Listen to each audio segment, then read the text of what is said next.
until showtime.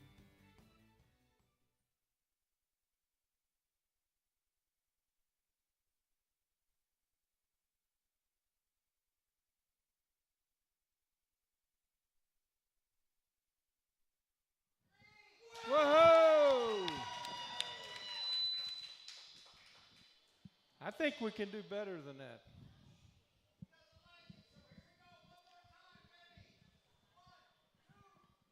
Yahoo! Whoa! We got it. They're on tune.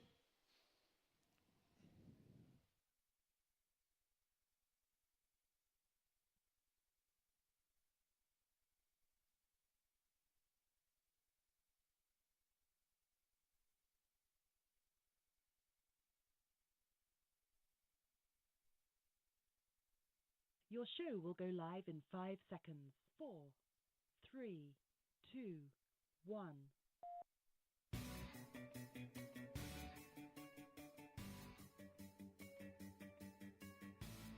Now, from the world's most famous beach, from where beach racing began, it's the Legends of Racing radio show. Live from racing's original North Turn Beach Bar and Grill in Ponce Inlet, Florida. The Legends of Racing radio show. And your host, Buzz McKim. And co-host, Rich Combs.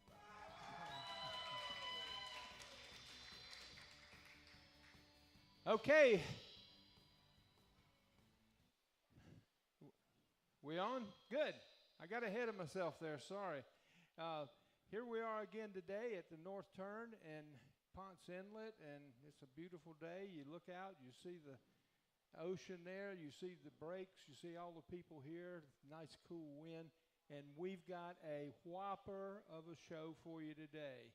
We've got a real monumental a pioneer, pure pioneer. Yeah, unbelievable. I mean, we just can't even believe it.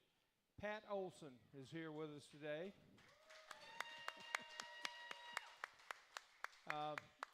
You know, this is a show about racing, and she's an airplane racer, has been, and done many, many other things. She owns multiple aircrafts. I think I call her an aviation specialist, and she says, I don't know if you can call me a specialist or not, but I think you can. She's a member of the 99, which is a group of women who got started just to do racing. So she's familiar with a lot of people that we know from history. It's a lot of movies. You see over in the corner, there's a poster there for one of the latest movies. She was an endurance air racer. You know, I just don't know what to say enough about her, but let's get her started. And what I'd like to hear first is I'd like to hear about your racing career and how you got into it. Then I want to talk about all of the other stuff you've done. I could do that. Great. But you know what? I'd like to tell you about how the 99 started because I wasn't around when they started it. Can I do that? Oh, yeah. All right, okay. People look at me and they say, 99s, what are they? I said they're the International Organization of Women Pilots. But how did they get that name? Where did they start?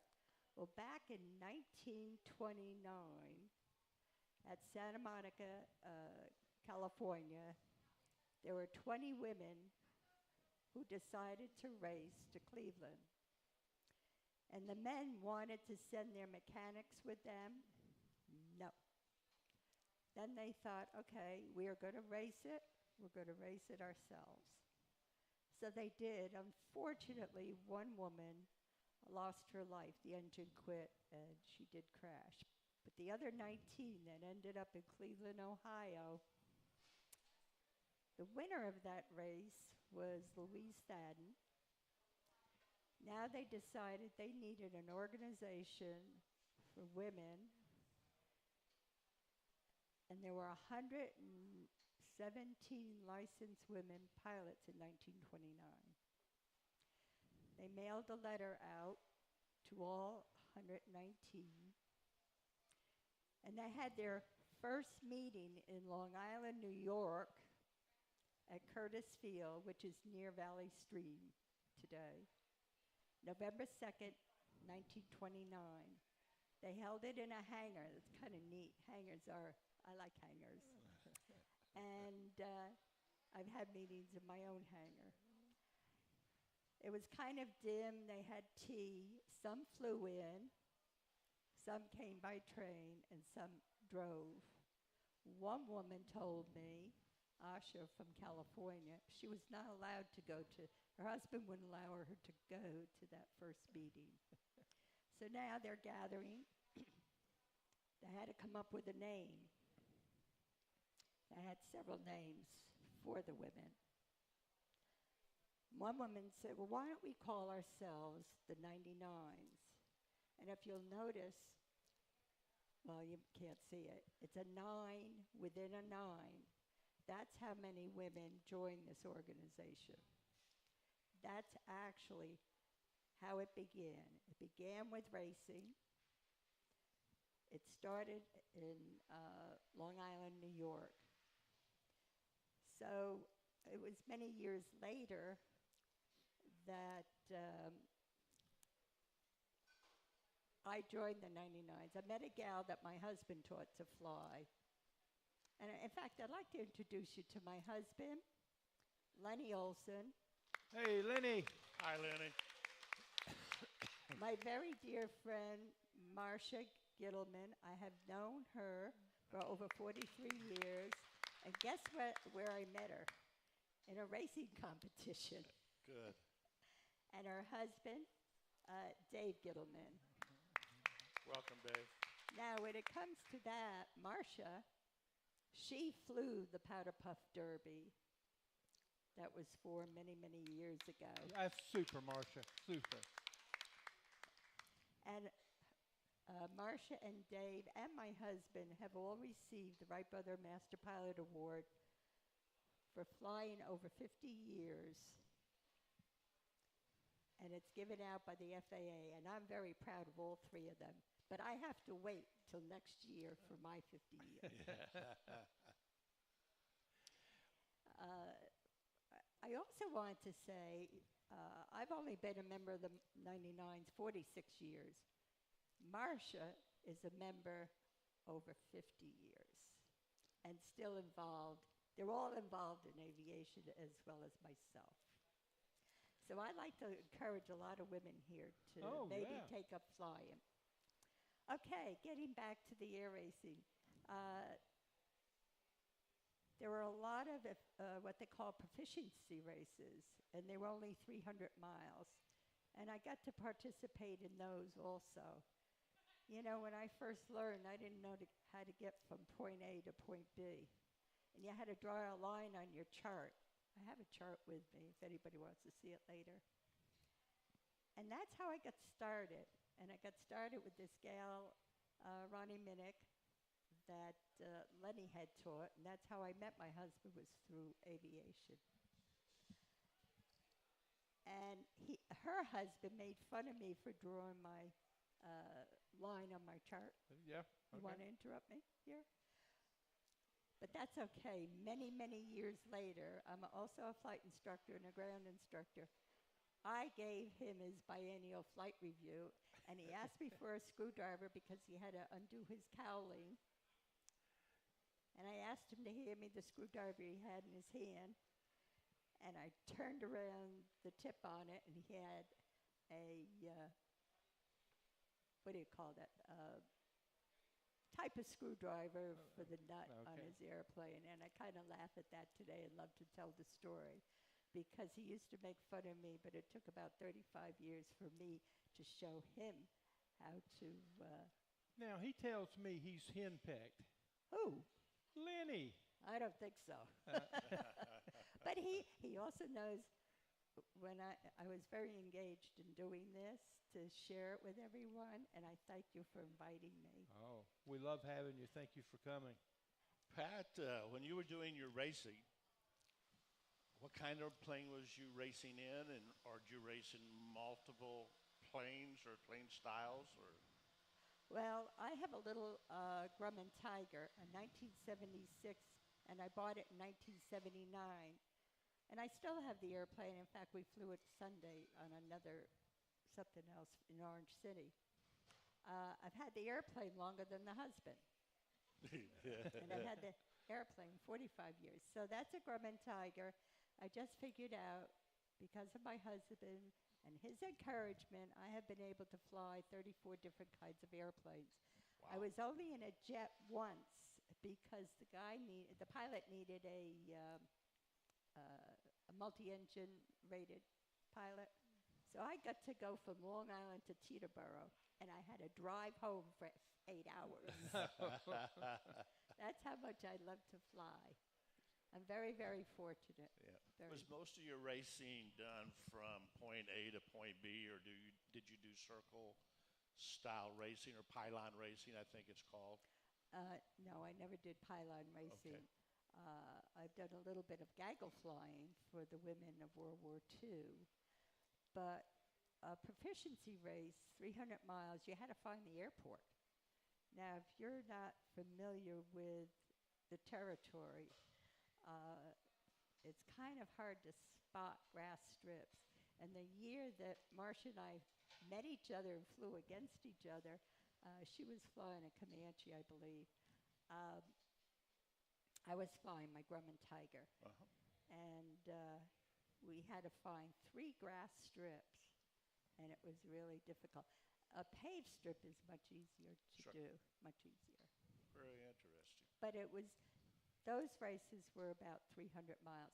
Now, this race I just did in 2007 was from Oklahoma, and we zigzagged across the country, landed in Elmira, and then went on up to St. John, Canada.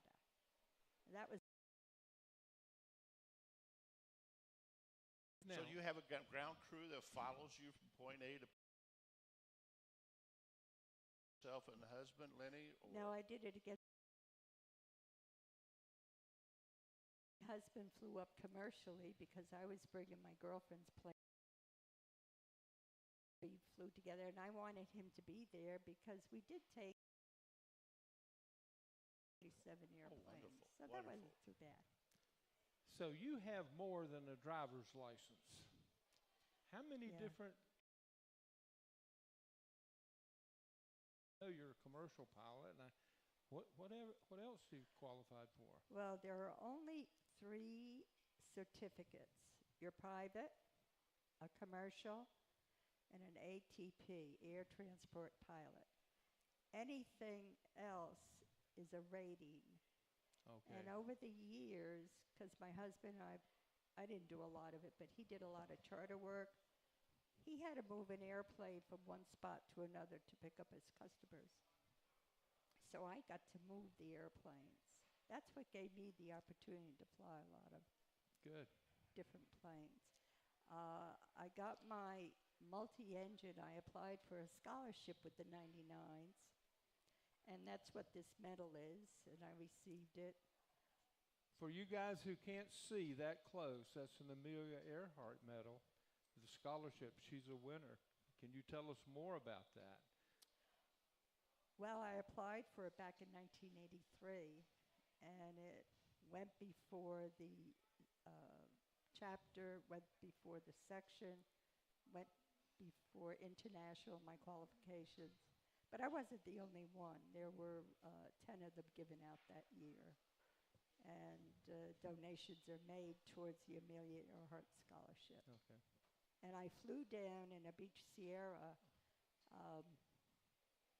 to New Orleans to receive that honor. I'm very proud of it to this day. That's an honor. I mean, we don't have people that could be on the show, even come in as a guest and have that kind of honor. You've got it around your neck. I mean, that's big. You know what? There's a lot of women that, and in fact, just recently, a 99 Wally Funk at 82 went up to space, if you follow that. Oh, that's good. And Sally Ride was a member.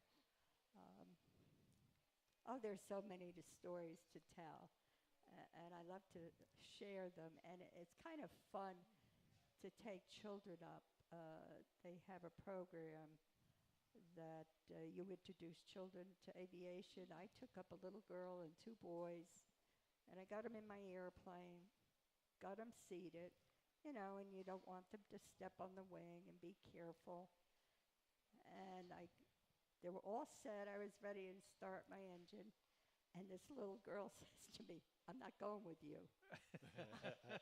I looked at her and I said, "Are you kidding me? Why aren't you going with me?" She said, "You don't have any gas." I didn't have the electric on, the master on, I mean.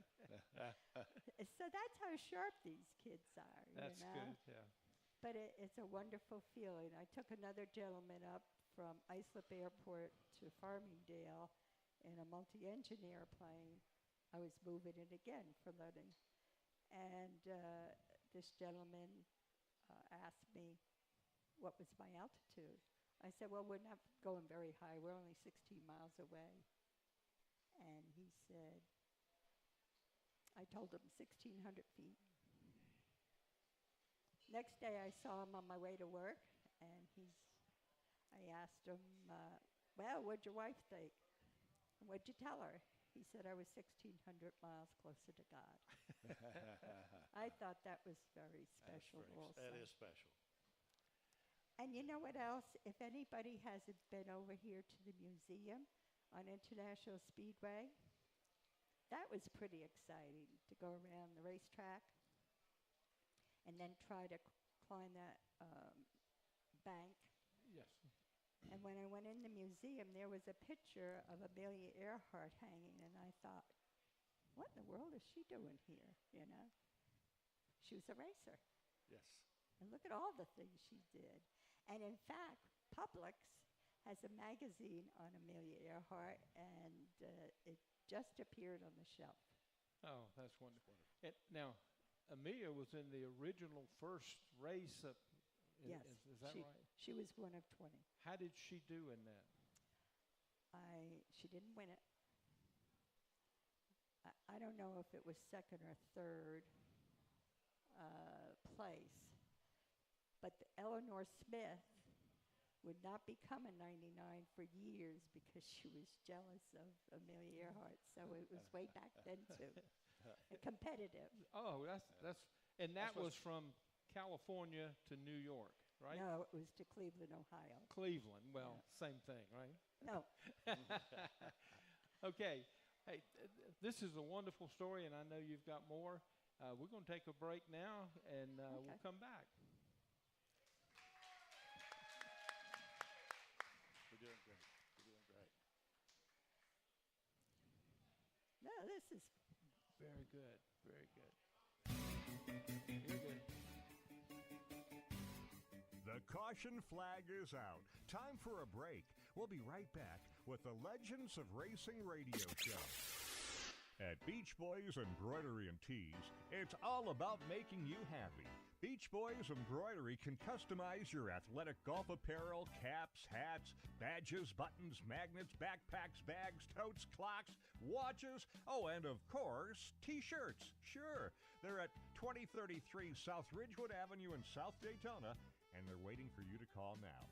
386-255-5880. Beach Boys Embroidery and Tees. Let Aloha Marine get you on the water with huge discounts on great brands like Bayliner, Carolina Skiff, Hurricane, Key West, and Regal. Pay as little as $169 a month with 10% down and approved credit. Don't wait. Get to Aloha Marine, 1700 North Nova Road, Holly Hill, Monday through Saturday. 47 years and always better than boat show prices. We're back from where it all began. Racing's original North Turn Beach Bar and Grill. The Legends of Racing radio show continues with your host, Buzz McKim, and co-host, Rich Combs. Okay, it's good to be back. I could hardly wait for that break to go by so that we get back with Pat. This portion of the show is brought to you by Legends of Racing Radio Facebook page. And you know, Pat, wow, that's a story you've told, and we're only a quarter of the way through. This is good. Let me ask you one thing. In the National Air and Space Museum, I understand there's a nice wall of honor, and you're on that wall. Oh, yeah, you're right. I Yeah. forgot about that. Oh, you forgot about it. That's like the Hall of Fame of everything. It's a donation, sir. No, I wanted my parents' name someplace. So I did put down Patricia Ann Ducey Ohlsson because my parents were not alive when I took up this Okay. sport. Actually, I started with beekeeping. And I had 100 hives in Long Island, and I wanted to fly to the beekeeping meetings. And my husband at the time, not Lenny, he thought it would be a good idea to have me learn to fly rather than clean house and work, because I like that too, Yeah. you know. And that's how it started. And for $10, which you can't do today, I went for a ride. When I came back, the instructor said, when would you like to start your lessons, to my husband? And he said, oh, it's not for me, it's for my wife. I said, what are you, crazy? I can't learn that. Well, Pat, earlier you had mentioned the 99s being an international sports organization. How is it pushed to the international level among women that are into flying and racing, et cetera? These women are amazing.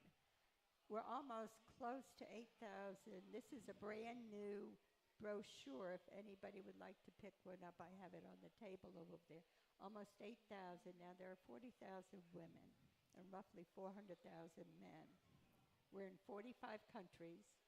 In order to start a chapter, you have to have 7 people that are members. And, of course, they fly for the airlines. Now, I never flew for the airlines, but I had my own little charter business called Busy Bee Airways. And I used to do charter flights around Long Island, down the Hudson River, past the Twin Towers, and back to Islip Airport. Of course, they're in industry, government, there are flight schools, and, of course, love of adventure. But they also give scholarships for ratings and for research, grants, and, of course, trying to introduce people to aviation. We also did pennies a pound to raise money for children, or daffodil flights for the hospitals. There are angel flights still today, taking people who are able to get in and out of an airplane to a destination whereby a airline could not go. Well, I was reading also in your bio that the 99s also was very instrumental in World War II of ferrying airplanes over to England, bombers to fighters to cargo planes and things of that nature. So they played a huge role in the support of World War II by flying planes over. Many of them were 99s, but they are called the WASP, Women Air Force, yes. And I had the privilege of taking some of them up in my own airplane. Of course, there are not many left. They're way up in their 90s.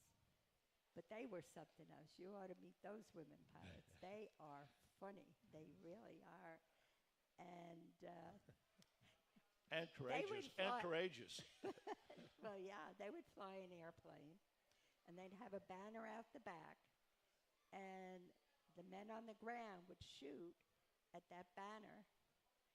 They were called tow planes, and a lot of them missed. And they didn't hit the women, but they did hit the sides of those airplanes. Yeah. So, and of course, they were finally recognized just recently, and that's a shame because now most of them are gone. They were very, very courageous. Yes, yes. And they're kind of the influence that they give to other people to, you know. And some people say, aren't you afraid? No, you drive a car on a highway, 60, 70, 80, and they're right next to you. At least in an airplane, you're some distance with any amount of luck. Exactly. Exactly. Well, when you're talking about women doing things, women are colorful in society. And you haven't told us any really colorful stories yet, and we're sort of hoping you've got a bag of those to pull out. Or maybe Marcia has one. Marcia might, She yeah. could prepare one to ask Yeah. her that we need to know Yeah. about. We might get her up to tell stories about you. Marcia? I don't think Marcia? Do you have a funny story about the 99s? Can you come up here? I don't know. She has a hard time walking. Okay, Yeah. that's okay. We'll get her up at a break. Yeah. Okay. We'll bring her up. All right. Okay. Anyway, we're sort of looking, for women who wanted to fly, looking at endurance records, looking at height records, speed records, all of those things, and you were breaking them. That's the key. There had to be some colorful stories in there. And I think of Ponto Barnes Oh, as she was being a the character. colorful one. Yeah. And of course, we've seen her in the movies and all of that kind of stuff. So, but who were those girls? You caught me on that one. God, there's so much to tell. They're just real individuals, and they do what they want to do, and they do it. No, that's They good. get in that airplane and just do it. And there are things that just Sunday, I had the experience to drive over to Ocean City. The town didn't even know they had an airport there. And it's between those two big towers over by Orange City. And my husband and I drove over. We looked at this new historical plaque or marker that you see on the road. But then this past Sunday, we took my airplane over and we flew it. We flew down 44, racing to get over there and find the tower, find the corner where the plaque was. So those are just things that you enjoy doing. Oh, yeah. I haven't raced in a while. We've had some races at Spruce Creek, but they're only 100 miles up and back. But, Getting back to Spruce Creek, and you're talking about taking young girls up flying. They have the monthly thing, the Eagles, where they take kids up for flying. Do you participate in that? yes, we both do.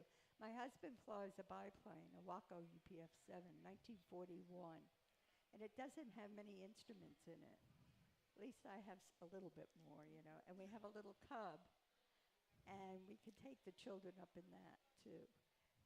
They take them up from 7 to 18.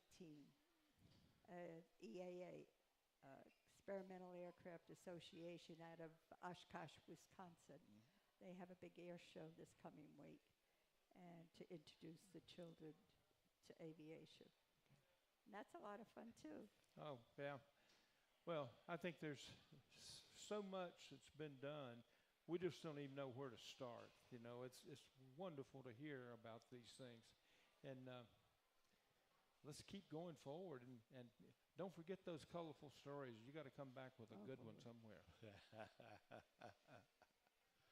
Well, I'm sure, and I know we're getting real close to a break, so we may have to come back and get this answered. How does a young lady today, how does she get into the 99s? And we may need to hold that till later. We may have time to get that. I'm not sure how long the story would be, but a young 16-year-old lady that's wanting to learn to fly, wanting to become a part of the 99s and the historical history that that has come along with that and be a part of it and earn some of those pins and recognition and shirt? How do they do that? Okay, we have our headquarters are in Oklahoma City. We have a beautiful museum there, and you can join as a friend of the 99s. You don't have to have your pilot's license, or you can be a student pilot, whereby you could vote and join the 99s, or meet folks, or pick up a brochure here. Look at their website. You know, all the younger people are all on the computer. And join the 99s. Now, my husband is a friend of the 99s. But that's funny. I got another story. Okay.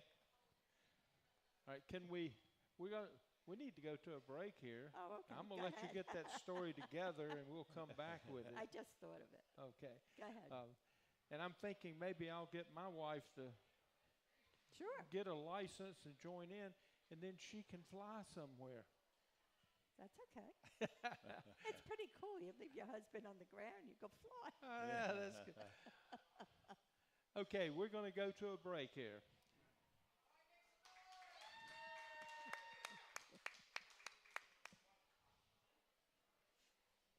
Bring her up. Bring her. Yeah. We'll get her up for... There's our broadcast headquarters. If you're looking for a good drink, great entertainment, and the best in food, they're right on the beach at Racing's Original North Turn. Come on down to dinner tonight. Here are a couple of testimonials. These are actual testimonials from people who have enjoyed the North Turn. Been there many times, always great food and drinks, great location on the beach. And another, what a great experience. It's my new favorite restaurant in the Daytona Beach area, Racing's Original North Turn on South Atlantic Avenue. That's A1A in Ponce Inlet, about 3.2 miles south of the Dunlawton Bridge and A1A intersection. It's Racing's Original North Turn, a restaurant, museum, bar, gift shop, live music. That's Racing's North Turn. Racing's Original North Turn has been voted by you Best Beach Bar Top 10 year after year after year. We're back from where it all began. Racing's Original North Turn Beach Bar and Grill. The Legends of Racing radio show continues with your host, Buzz McKim, and co-host, Rich Combs. Okay, once again, we're back with Pat Ohlsson, and we're getting some great stories here, and we're expecting a really juicy one coming up. This portion of the program is brought to you by the Daytona Flea and Farmers Market, voted one of the top 5 markets in the country by USA Weekend. You can shop there. We've all been there.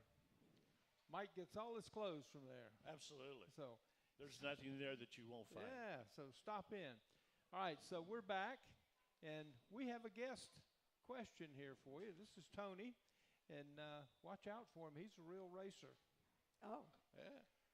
Well, my question really is, you and Lenny both are qualified on gliders. Yes. And I kind of equate that to Mike's early Army career, jumping out of good airplanes. What's the attraction, the challenges of flying, besides it doesn't have a motor, flying a glider? Well, you know what? It taught me rudders. How do you work your rudders? We learned, Lenny's a flight instructor for gliders. And that's a funny story, too. When he soloed me out of Stroudsburg, Pennsylvania, I happened to be very upset with him. And he got out of the glider. He taped down or strapped down the harnesses. Yeah. And he was soloing me and didn't say anything. Gave me a kiss. I closed the canopy. We took off, and you know what I said to myself? I'll come back for spite. I never got in a glider. I read the book with him because he had signed me off, so I didn't need his signature again. And I got my commercial glider rating up in Pennsylvania. But he had to check out the FAA to check me out. That was one funny story with him. And why would you fly? It's a wonderful feeling. It really is. In fact, he brought 2 gliders up from Porto Alegre, Brazil, but they had motors on them. That was an experience, too. I mean, he's had a lot of experiences. Yeah, let's get your friend here. Marcia? Yeah, let's see if we... Hi there. Hi, Marcia. Hey, I soloed an airplane, believe it or not, in July of 1966. Wow. I flew until about 7 years ago. I actually got my license before my husband. I used to leave him home with 2 little kids, watching them, and I said, hey, this is a good deal. He can watch the kids and I can go flying. A built-in babysitter. I also wanted to tell another interesting story. We had around the country offices of the FAA. They were called GATO units or FISDO units. And I was flying a gentleman from the FISDO to a 99s meeting in Buffalo, New York. And the plane that we had retractable gear. So we had to coordinate because there was a handle on the floor between us and the screen that he was carrying to make his presentation had to extend between the 2 front seats. So I'd say, okay, I'm going to put the gear down. He would pick up the screen, I would lower the gear, and then he would put the screen back down. So I've had many, many experiences doing that. I loved my flying career. I gave up about 7 years ago. My husband and I sold our airplane about 4 years ago, and I'm still active in the aviation community. And for listeners, I have a friend who lives at the Villages, which is in Central Florida, and she just soloed at age 75. Wow. That's wonderful. yeah. Thank you, Margie. Thank Thanks. you, Marcia. Okay, that's wonderful, isn't it? You got good friends. That's for sure. Very, very fortunate. Very fortunate. So, getting back to the juicy story. Well, I tell you what, racing. Sometimes it's an all-women's air race. Sometimes we include the men. My husband did the Nutmeg air race with a friend of mine because I had a co-pilot that we always went together. And this gal, Terry Stengelstein, she was an air traffic controller. So he's helping everybody else plot the course. Well, guess what? They went the wrong direction. He didn't even hear me. And then,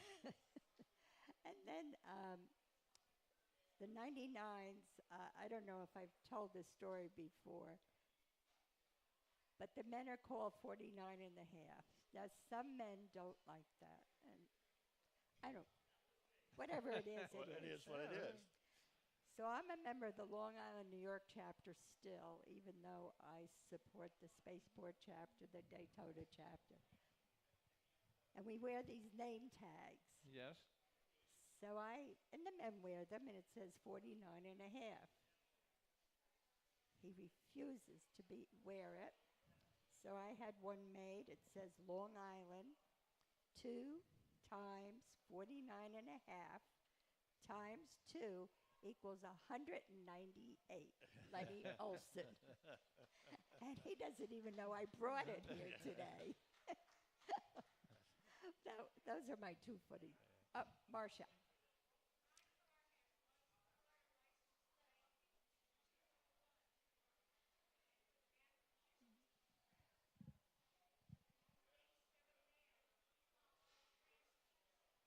It's hard to hear.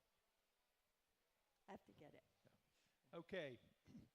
One of the things you brought along today is a billboard type for a movie.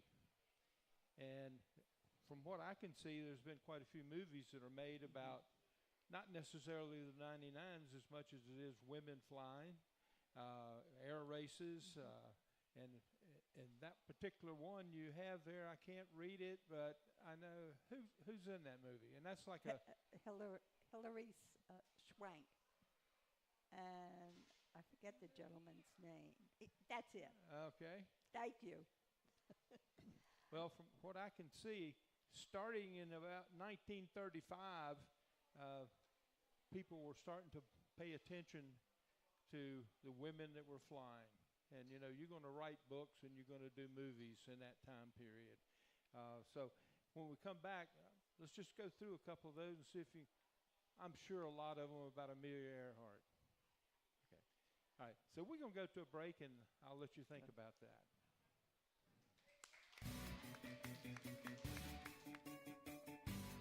The caution flag is out. Time for a break. We'll be right back with the Legends of Racing radio show. Racing's original North Turn is our broadcast headquarters. If you're looking for a good drink, great entertainment, and the best in food, they're right on the beach at Racing's original North Turn. Come on down to dinner tonight. Here are a couple of testimonials. These are actual testimonials from people who have enjoyed the North Turn.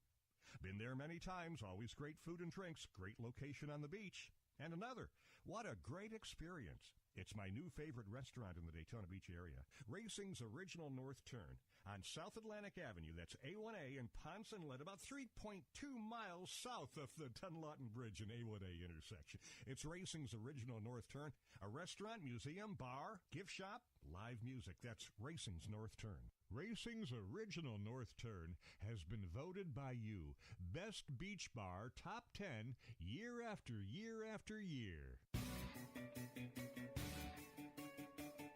We're back from where it all began. Racing's original North Turn Beach Bar and Grill. The Legends of Racing radio show continues with your host, Buzz McKim, and co-host, Rich Combs.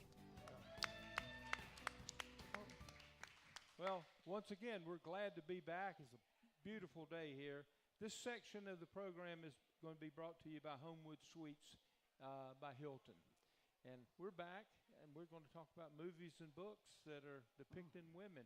Let me just read a couple of the things. You know, there's always the name, and then there's the tagline to get you in, right, or to buy the book. Tell me about what you think of these taglines. The very first one was 1935, Women in the Wind, a novel of the Women's National Air Derby. That's pretty clean. That's okay, right? The second book was The Powder Puff Derby, the Women's All Transcontinental Air Race. That was one of the same. One and the same. Mm-hmm. Tell us about Powder Puff Derby. Where'd that name come from?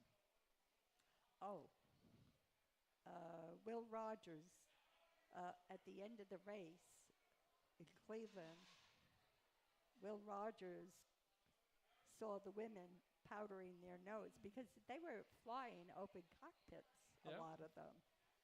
And when they landed, they had to fix their hair, and he called them the Powder Puff Girls. And you like that name, right? It's okay. Okay. Yeah, I don't wear powder, though. All right. With that being said, we're going to lead into an audience question, and this is Larry. Hi, Larry. Hi, Pat, and welcome to the show. Thanks for taking the time to do this, first off. And I know wind shear is a big problem flying, like wind shear. Wind shear. Yes, ma'am. The worst flight I was ever on, we landed in Memphis in a small prop plane, and it threw it all over the place. When we got on the ground, everybody cheered. And lo and behold, it was a lady pilot. It's the first time I remember ever flying with a lady pilot. I know you started at an early age. Have you ever had problems with wind shear, or what's your worst experience in an airplane, maybe? Well, you know, wind is always a factor. And fly the airplane first, like I listen to my husband. There's a certain amount of wind shear you're not going to fly in. I'm not my little airplane. It's only a gross weight of 2,400 pounds, full fuel.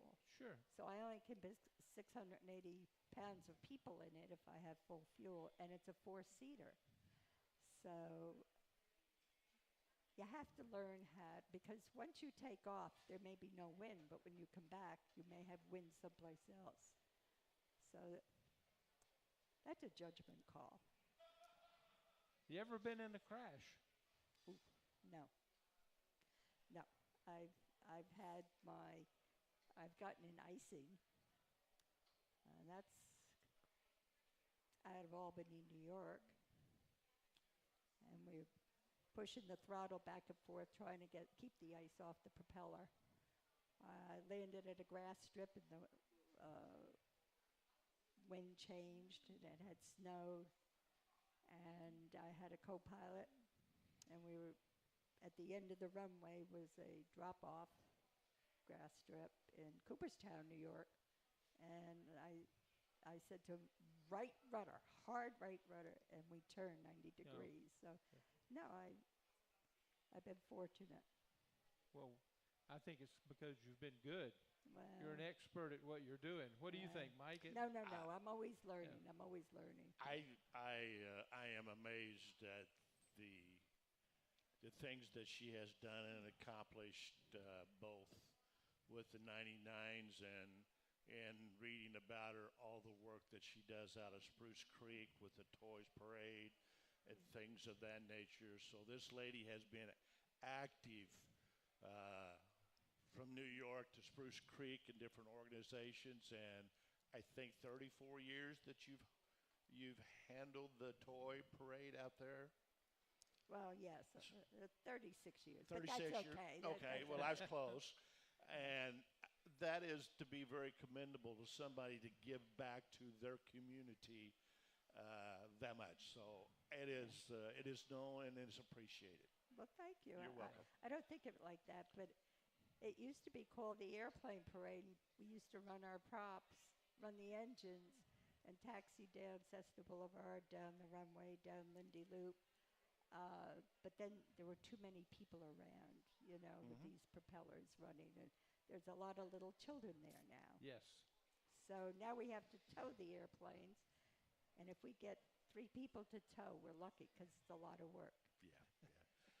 So what in the rest of your flying career, and what are some of the goals you still want to accomplish or do that you haven't gotten to participate in yet?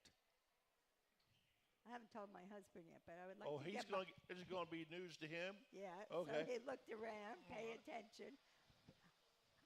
I've gone for 3 helicopter rides. Well, he knows about those. That would be a challenge to get my helicopter rating. Well, that'd be fabulous. So, let's see. Let's see. It sounds like there is a plan in the making to me. I don't know about what you think, Rich, but well, he hasn't flown in years. He's also a helicopter pilot, but I don't think he's not an instructor in it. But I thought that would be fun. That's a challenge. What fascinates you about a helicopter? I've been in a lot of them when I was in the military, and some of the rides were nice, and some of them were not so nice. But something must be fascinating you about the coordination or the challenge of that helicopter. When I came to Spruce Creek, that was 37 years ago, there were absolutely no helicopters. Now they have 26, and they taxi by my office, and I don't want to know about them. Yeah, excellent. And in fact, one man took me up, and he had just taken the helicopter out of its annual. And he said, would I go with him? And I said, yeah. And I watched him check everything, and then I asked questions. He gets us off the ground, and he said, all right, you take it. He didn't say anything. Well, how do you do it? I thought to myself, boy, you're trying. And he was busy checking out the helicopter. Anyway, whether it happens or not, I don't know. It sounds like there's a plan. And that's something you can always talk to a talk about at breakfast. My husband always makes breakfast, so Oh. it's a good subject. That's great. Okay, your movie poster there, the one I mentioned, I think it's the name of the movie's Born to Fly. Is that right? No, That's not it? just Amelia. Just Amelia? Okay, so when they make the movie of your life, and it's coming, we know Oh, no. you've got. What are I we don't gonna, think so. What are we going to name the movie? You know what Lenny will say? They won't make a hat big enough for you. Well, maybe we'll get 99 women together and let them put together and say, "What's the title for this?" Now you're scared, right? No, I think that's a great idea. Yeah. I got 27 of them here in Okay. 1929. Well, I like the Born to Fly. I think that's your cover story, that's your movie, that's your book. What do you think, Mike? I couldn't argue that at all. It's fits her personality, fits her demeanor, and sounds like to me she was born to fly. With all of her ratings and licenses and the potential of being helicopter rated in the near future, Yeah. I think that's a perfect title. But you know, I only wish my parents were alive when I started to take lessons. We're going to take another break here, Mike, and we'll be right back. It goes quick.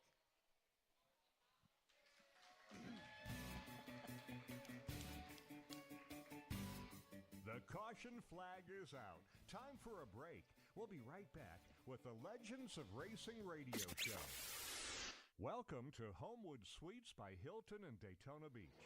You're right in the middle of all the action. Daytona International Speedway, the airport, One Daytona, Florida's newest entertainment and retail destination, and of course, the world's most famous beach. You'll love our newly remodeled 1 and 2 bedroom suites, along with our popular King Studios. You won't need your full kitchen, as Homewood Suites Daytona serves up complimentary breakfast and evening social. It's like home away from home. Go to HomewoodDaytona.com for Homewood Suites by Hilton in Daytona Beach. We're back from where it all began. Racing's original North Turn Beach Bar and Grill. The Legends of Racing radio show continues with your host, Buzz McKim, and co-host, Rich Combs. Well, we're back. We're glad to be back. And, you know, this program only lasts an hour, and we've got a guest that could probably fill 4 hours in a row with stories and accomplishments. And we're excited about that. So here we are in the last section, and this is brought to you by the Legends of Racing Foundation, this segment. So we're back. What would you like to talk about? We've been asking all the questions. I've still got a lot of questions. One of them is, out of all of these women you've known, and out of all the women that are flight people, who are the ones that you sort of see as the standouts, and why they're standouts? I mean, there's some. Amelia Earhart would be one, of course.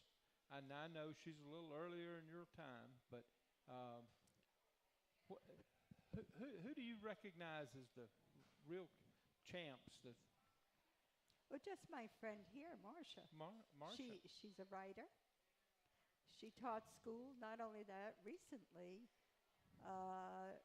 one of her students that she took for a ride as a young boy wrote in a magazine how a woman can change his life. Just recently, I had a gentleman come in, and out of nowhere, and he said to me, "Do you remember me?" Boy, I really didn't. I said, "Maybe." He said, "You gave me a ride in your Grumman, my very first ride." And he's now flying 747s, Oh, wow. 767s, and that made me feel good that I took somebody for a ride and the accomplishments that he has done. and he gave Lenny a book. He remembers us from Long Island. That's And that's the fun part. We have a booth at Sun and Fun over here in Lakewood for our office. Mm-hmm. And how many people will come up, oh, I remember when you taught me ground school. I liked your school because you served ice cream later. That's wonderful. Well, Yeah, that's it's things like that that are. We talk aviation. You never know we were in real estate, Spruce Creek Flying Realty. You never know it because people just come in and talk to us about aviation or how they met us. It's great. well. That's not only refreshing. It's not only humorous, but it's heartwarming. It makes you feel good to hear those stories. Yeah. And I know that's not the only one like that. You've probably got them every day or every week or every month coming in. But when you're asked, you can't remember all of them all at once. Well, No, if you've probably really. done so many, it would be hard to put a name and a face together all the time as they walk in. But it's a tribute to you that they stop by and Yeah. help you remember what you have done for their lives that changed their careers and what they do for a living. And that's a marvelous. And we used to do air tours out of Long Island MacArthur Airport, and go up towards LaGuardia, get over the Hudson River, and then fly down the Hudson River. And you had to be at 800 feet, which you were below the Twin Towers. And then you drop down and go by Kennedy at 500 feet back to Iceland. And how many people we gave tours like that. And now they're with the airlines or doing something with the airlines. We Fantastic. paid Compass Roses. It's just so much. Good grief. Well, That's you think- great. That's great. I'd take that tour today, wouldn't you, Mike? Book me. Sign us up. Let's go. Yeah. I want to do it. If you're flying. But Yeah. go ahead. No, that's it. I'm done. But Rich, you think about the shows we've had recently, these women that are groundbreakers of car shows, as Kathy, as this lady here flying Pat, and I did ask for permission to call her Pat, so my mother won't spank me. So we have had some wonderful shows of women that are coming on here that are industry leaders and stand out, that we need to find more of you that are around to show a total different side to this legends of racing. It's of all racing. And we really appreciate the time that you've given us today. Well, I thank Uh, both of you. And where's my friend Skip? And I thank my husband and my friends for coming too to yeah, give where me is old support in Skipper? case nobody else was here. Well, the whole thing is legends. That's what I like. You're obviously a legend. I'm I a was legend. trying to lead you into the book thing or the movie thing as a Yeah. legend. There's going to be that book or movie out there about you. And so, you're doing what you want to. And we have an audience here, and we've got a worldwide audience on YouTube that's listening now. And you've got a lot of young girls who are listening who are going to take this and go with it. You got a lot of people who are like me saying, God, that's a heartwarming story. And that's what we like to hear. So thank you very much Well, for thank you. being here with Thank that. you, Mike. You're more than welcome. I have really enjoyed the opportunity to meet you and to hear your background. It is phenomenal to me. Well, one last question. You've made it clear that the Grumman Tiger is your favorite plane. This is the plane you've had for some years. Why Grumman Tiger? I learned on a Grumman trainer. That might have helped. And the other planes are. Here's another story. My girlfriend, she flies a 182, and we were telling people why we like to fly the airplane we do. And I said, well, Roberta has a 182, and it's like a Mack truck. And you know what she said to me? She turned around in this whole flying club, and she said, well, it's not a sardine can. Yeah. I have a very small airplane. Yeah. I mean, And we just- all love our The airplanes. reason probably why he's asking about the Tiger, he owns a four-wheel Tiger in his car collection, so that's probably what's got him all revved up on the word Tiger. Well, and just for our audience, when you say a 182, you're talking about a Cessna 182. Oh, I'm yeah, sorry, okay. yes. That's it. Yeah. And my husband loves his Rocco, and I wore that today. He is biplane. He took that all the way to the Alaska, above the Arctic Circle. I've seen that Oh, and plane. so did Dave, but he took a Comanche. I've seen that plane out. Oh, that's right, you did. Yeah. So that's way to go, Lenny. Biplane up to date. Okay. And can you imagine? It's 1941. The Comanche was a 1976, and mine's a 76, and the Cub is a 61. Well, we used to be in competition in Spruce Creek because my airplane, I had my airplane the longest of anybody in there until they moved in, and they've had theirs 10 years longer. Oops, cut. Whoops. Okay. You're all right. Hey, wonderful stories. Thanks for being here. Would you Thank come you. back again if we ask you? Sure, why Okay. not? Well, with that, we're going to take a break, and thank a lot you. of people are going to want to talk to you. All right. Thank you, Pat. Thank you so much.